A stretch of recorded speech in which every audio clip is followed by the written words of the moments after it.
చంద్రబాబు నాయుడు వచ్చిన ఈ 12 నెలలకు 12 నెలలు ఇంటూ 300 3,600 కోట్లు పెండింగ్.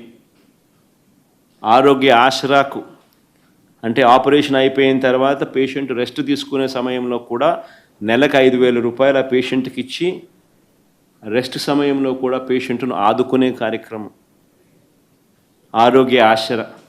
దానికి మరో 400 కోట్లు అవుతుంది సంవత్సరానికి.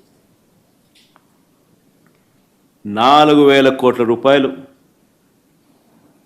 3,600 కోట్లు ఆరోగ్యశ్రీ, మరో 400 కోట్లు ఆరోగ్య ఆసరా.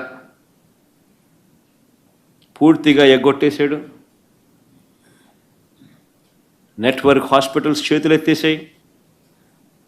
ఏ పేదవాడు కూడా ఈరోజు హాస్పిటల్కి వెళ్ళి నెట్వర్క్ హాస్పిటల్కి వెళ్ళి వైద్యం చేయించుకునే పరిస్థితులు లేడు. కానీ పెద్ద మనిషి ఏమంటాడు?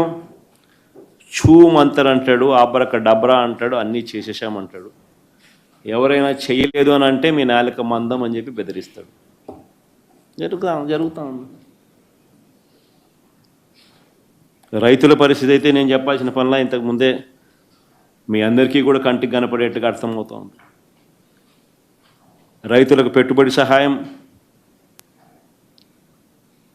రద్దయిపోయింది. ఉచిత పంటల బీమా రైతులకు ఇచ్చేది రద్దయిపోయింది. సీజన్ ముగిసేలోగానే రైతులకు ఇన్పుట్ సబ్సిడీ ఇచ్చే కార్యక్రమం రద్దయిపోయింది. ఆర్బీకేల ద్వారానే పంటను కొనుగోలు చేస్తూ ప్రతి పంటకు గిట్టుబాటు ధరలు ఇచ్చే పరిస్థితి పూర్తిగా రద్దయిపోయింది.